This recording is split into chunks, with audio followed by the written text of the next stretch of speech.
Everyone. तो हमने पिछली वीडियो में अकाउंटिंग के बारे में जाना था और उनके एडवांटेजेस, लिमिटेशंस, ठीक है। तो आज की वीडियो में हम users of accounting information and their parties के बारे में जानेंगे, यानी कि अकाउंटिंग के कौन कौन से यूज़र्स हैं, ये सब हम आज की वीडियो में जानेंगे। तो दो तरीके के यूज़र्स होते हैं, first internal user and second one external users. अब इंटरनल यूज़र्स क्या होते हैं? Internal users are the persons who have a direct interest in the business enterprise such as owners, management and employees. Internal users वो persons होते हैं जिनका direct interest है business में, यानी कि जिनका मोटिव है कि बिजनेस का कितना प्रॉफिट हुआ है, कितना लॉस हुआ है, ये सब जानने के लिए इंटरेस्टेड है, ठीक है।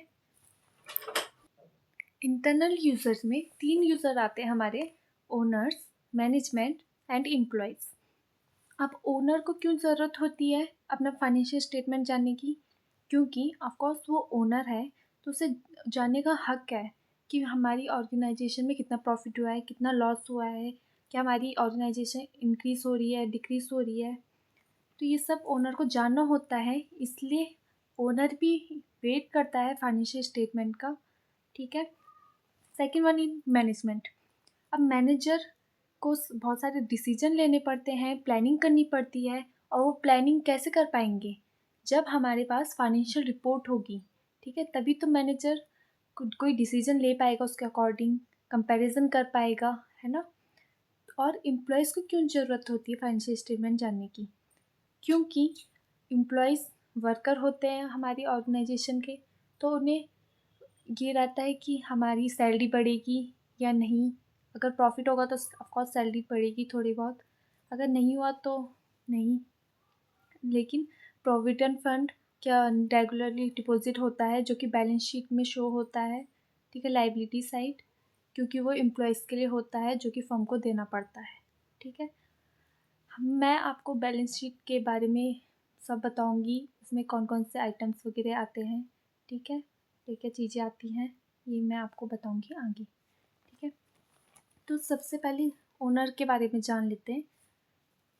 Owner contribute capital in the business and as such want to know about the profitability and financial strongness of the business. Owner ने अपनी कैपिटल लगाई है बिजनेस में, तो उससे प्रॉफिटेबिलिटी जानने का हक है, ठीक है, कि बिजनेस ने कितना प्रॉफिट कमाया, कितना लॉस हुआ, ठीक है। They also want to know whether the profit are increasing और डिक्रीजिंग, कि प्रॉफिट बढ़ा है पहले से ज़्यादा या गिरा है, डिक्रीज हुआ है पहले से, ठीक है।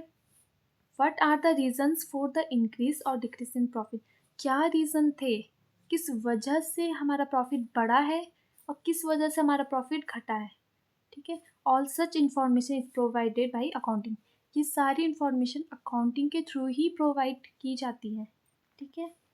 Second is management. Management need accounting information. Management को अकाउंटिंग इंफॉर्मेशन की ज़रूरत क्यों पड़ती है? For smooth running of the business, ताकि हमारी बिजनेस एंटरप्राइज है तो स्मूथली चल सके, ठीक है। Their needs are met by the accounting information provided by published reports of the business enterprise such as profit and loss account, balance sheet and cash flow statement. Accounting information की ज़रूरत इसलिए पड़ती है ताकि मैनेजमेंट क्या profit and loss account बना सके, और बैलेंस शीट को एंड कैश फ्लो स्टेटमेंट को, ठीक है।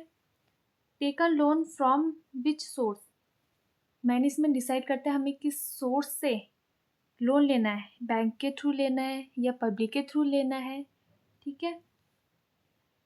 तो मैनेजमेंट को ये सब डिसाइड करने पड़ते हैं, तो इसलिए उसको फाइनेंशियल इंफॉर्मेशन जानने का हक है, तो इसलिए अकाउंटिंग ज़रूरी है, ठीक है।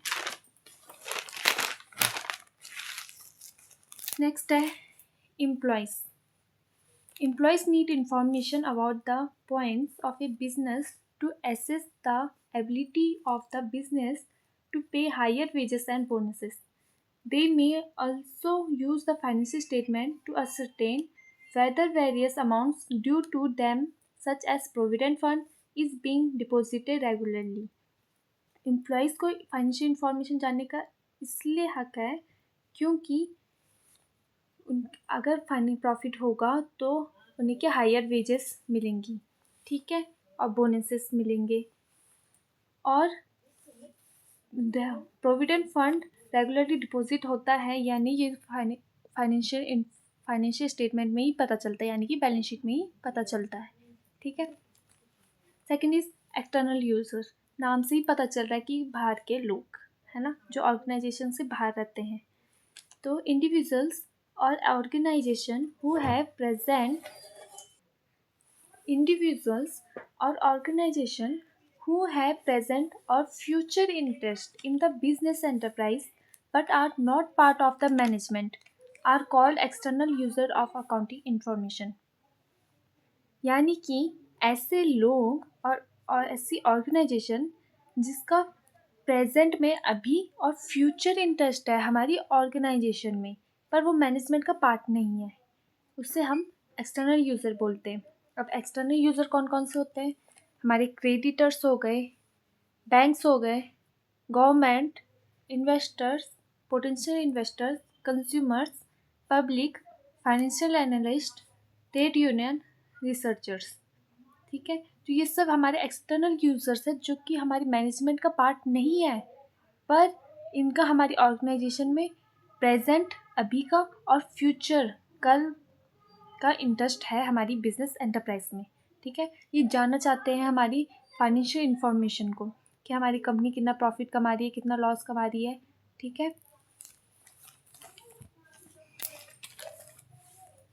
जैसे कि क्रेडिटर्स, तो क्रेडिटर्स को क्यों जानना होगा हमारे, ये मैं आपको बेसिक टर्म्स बताऊंगी, आप आगे की क्रेडिटर्स, डेटर्स, ये सब क्या होते हैं, पर यहाँ पे मैं थोड़ा सा आपको बता देती हूँ। देखिए, क्रेडिटर्स वो लोग होते हैं जिनसे हम पैसे लेते हैं या कोई सामान खरीदते हैं उधार में, ठीक है, तो हमें उन्हें पे करना पड़ता है, तो वो हमारे क्रेडिटर्स होते हैं, ठीक है। देखिए, क्रेडिटर्स को हमारी फाइनेंशियल इंफॉर्मेशन इसलिए जाननी होती है क्योंकि अब किसी ने हमें अपना पैसा दिया है, कुछ लोन टाइप का दिया है, ठीक है, तो हम उसको फ्यूचर में एबल भी है उसे पे करने के लिए या नहीं, ठीक है। ये सब हमारी फाइनेंशियल इंफॉर्मेशन फाइनेंशियल रिपोर्ट के थ्रू ही पता चलती है, ठीक है। Second is bank. बैंक भी यही है कि वो हमारी फाइनेंशियल इंफॉर्मेशन को इसलिए जानना चाहता है क्योंकि अगर हमने बैंक से कोई लोन लिया है तो इन फ्यूचर हम उसे पे कर पाएंगे या नहीं। गवर्नमेंट भी इसलिए जानना चाहती है कि हमारी ऑर्गेनाइजेशन कितना प्रॉफिट कमा रही है, कितना लॉस कमा रही है, ये गवर्नमेंट को जानने का हक है, ठीक है, ताकि वो हमें सब्सिडीज़ भी प्रोवाइड कर सके और टैक्स भी काट सके हमारे प्रॉफिट पे, ठीक है। तो कंज्यूमर्स, पब्लिक, फाइनेंशियल एनालिस्ट, ये सब हमारे एक्सटर्नल यूज़र्स हैं, ठीक है। नेक्स्ट वीडियो में हम पढ़ेंगे बेसिक टर्म्स ऑफ अकाउंटिंग, यानी कि कुछ ऐसे टर्म्स जो कि हर कॉमर्स स्टूडेंट को जानना ज़रूरी है, ठीक है। तो नेक्स्ट वीडियो में मैं आपको बेसिक टर्म्स ऑफ अकाउंटिंग पढ़ाऊँगी। सो थैंक यू गाइस इतना देखने के लिए मेरी वीडियो को। प्लीज़ चैनल को लाइक, सब्सक्राइब कर दीजिए और एक प्यारा सा कमेंट कर दीजिए। और कोई भी डाउट होगा तो आप बिना टेंशन के आप मुझे कमेंट कर सकते हैं। वीडियो वैल्यूएबल लगी हो तो प्लीज़ ज़रूर अपने दोस्तों को शेयर करिएगा। Thank you.